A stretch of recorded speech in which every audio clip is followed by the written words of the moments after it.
What's up? It's your boy Coach K in here, and today we're going to be going over a practice question about scapular dysfunction.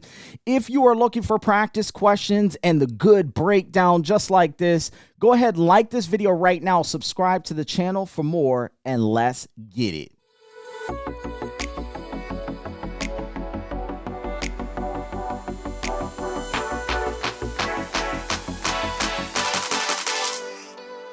All right, we back in here, baby. I'm so excited. Let's go ahead and knock down this question. It says, Laura is being reevaluated, 12 weeks status post rotator cuff repair. While performing shoulder abduction actively, the therapist observes excessive clavicular elevation and lateral flexion of the trunk to the opposite side. The most likely cause of these findings include diminished range of motion, and so we have A, inadequate serratus anterior activation, B, posterior glenohumeral joint soft tissue tightness. We got C, which is excessive upper trapezius activation, and D is pectoralis minor tightness. Let's get to work. Lock in your answer right now, people. It is time to break down this question.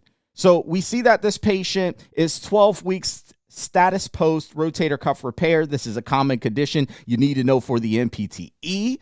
All right, so make sure you check that out. Now it says, while performing shoulder abduction actively, and this is something that I would literally be visualizing during the NPTE, shoulder abduction actively, the therapist observes excessive clavicular elevation. Is that normal? No, we shouldn't see that. Why would we see that? Okay, so I'm thinking maybe there's something going on with the range of motion at the shoulder, and now we're starting to, get some compensation in there. So these are things that are going through my mind right now. And it also says, and lateral flexion of the trunk to the opposite side. Does anybody know why we typically see lateral flexion of the trunk to the opposite side during like an abduction motion? And the reason is like a trick motion. The patient is trying to do a trick motion in order to make it seem like they're getting more range of motion out of that shoulder. All right, so it's kind of like that trick motion going on. Now, last sentence, it says the most likely cause of the findings include diminished range of motion. So they helped us out a little bit, but they're looking for what else would potentially cause the excessive clavicular elevation and even set us up for lateral flexion of the trunk to the opposite side. Let's go down, rolling each answer in and out. Let's see, where it takes us. It says A is inadequate serratus anterior activation. Let me ask you, if I had a weak serratus anterior, it wasn't activating properly, would that cause excessive clavicular elevation? And I'm like, I don't know about that. I would expect to see more like medial border winging or something like that. Maybe I'll see an anterior tilting of the scapula. But the medial border winging is something that I would be really looking for here. So I'm going to go ahead and put an X next to this one for now. The stuff that I would expect to see is not up there in the question.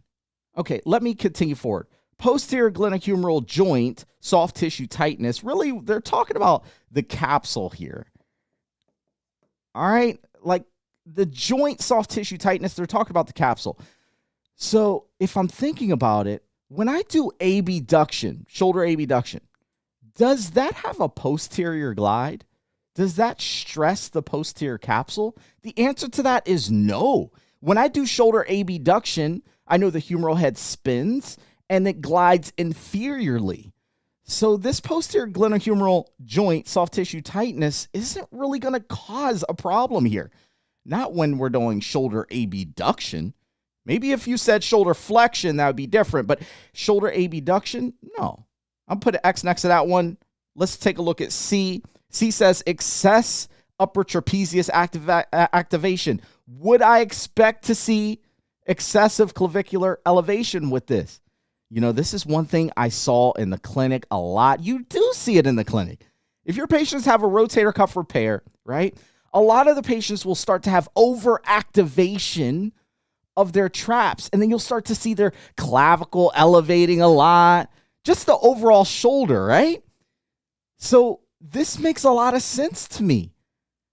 and it fits in line with the whole posterior or post rotator cuff repair. It all fits in line. I like it. I'm going to put a check mark next to it for now. Hold on, wait.